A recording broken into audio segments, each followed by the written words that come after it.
La renaissance des vélos Dilecta, c'est l'aboutissement d'une alchimie entre le fabricant tourangeau de cycles Sifac et le fils d'un ancien coureur professionnel de l'équipe Dilecta.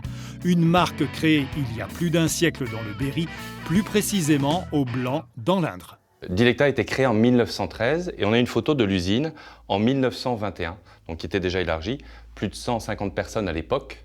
La production de Dilecta a connu son apogée dans les années 1936-37 avec plus de 25 000 vélos fabriqués. Il y avait jusqu'à 250 personnes.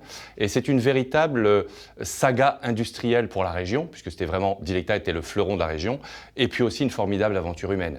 Alors on a ici le maillot de l'équipe Dilecta Volbert, l'épopée Dilecta Volbert, le maillot aux couleurs d'origine de la marque. Et puis ce lien familial et affectif que j'ai, c'est effectivement puisque mon père a fait partie de cette équipe en 1966 avec André Darrigade et Le Bob.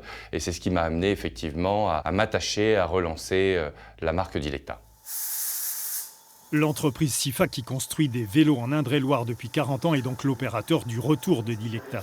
Ce choix ne doit rien au hasard. Une éthique commune a rapproché les deux partenaires.